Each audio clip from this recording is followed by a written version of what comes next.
अस्सलाम वालेकुम मेरे बहुत मोहतरम नाजरीन, कैसे हैं आप सब।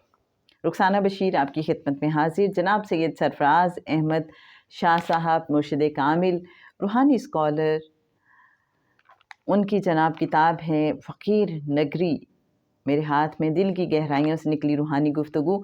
और आज हम मुख्तसर से 2 सवालात और उनके जवाबात आपके साथ शेयर करेंगे बैत के हवाले से। बहुत से लोगों को ये कन्फ्यूजन रहती है कि जनाब हमारे जो पहले वाले मुर्शिद थे, हमारे वालिदैन ने हमें वहाँ बैत करा दिया था और जब हम बड़े हुए तो अब वहाँ पे हमारा दिल नहीं ठहरता और हमें कोई और बुज़ुर्ग इंस्पायर करते हैं, तो क्या करें? तो वो जनाब एक तो ये है। फिर कुछ लोगों को ये कन्फ्यूजन होती है कि जहाँ से हमने बैत की थी, अब हम उस बैत से आज़ाद होना चाहते हैं, लेकिन वो जो मुर्शिद थे वो विसाल पा चुके हैं, तो क्या करें? तो ये दोनों सवालात हैं, इनका आइए जवाब देखते हैं।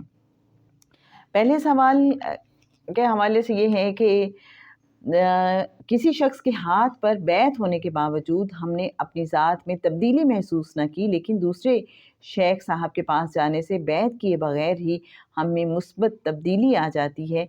क्या कोई तरीका है कि पहले शेख की बैत से आज़ादी हासिल कर ली जाए?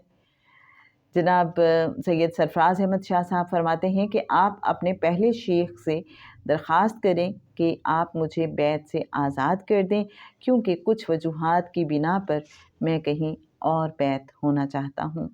शेख चूँकि बहुत आला ज़र्फ़ का मालिक होता है, इसलिए वो खुले दिल से आपको दूसरे शेख के पास जाने की इजाज़त दे देगा। यूँ आप दूसरे शेख से बैत कर सकते हैं। और जनाब अगला सवाल है कि अगर वो शेख जिनके हाथ पर बैत की थी उनका विसाल हो चुका हो, तो फिर इस बैत से क्यों कर आज़ाद हो सकते हैं?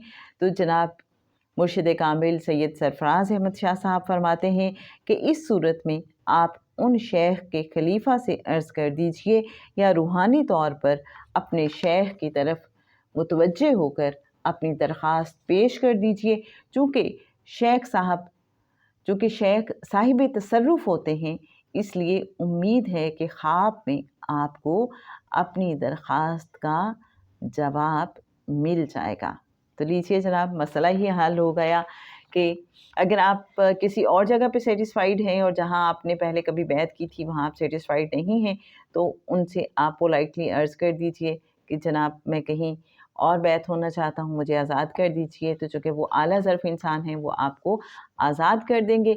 और अगर उनका विसाल हो चुका है तो शाह साहब फरमाते हैं कि या तो उनके खलीफा से अर्ज़ कर दीजिए या रूहानी तौर पे उनकी तरफ मुतवज्जे हो जाइए और उनसे अर्ज़ कर दीजिए। इंशाल्लाह ख्वाब में आपको इसका रिस्पॉन्स मिल जाएगा। तो बताती चलूँ, किताब फ़कीर नगरी, पेज जनाब 271 और 272 फॉर रेफरेंस।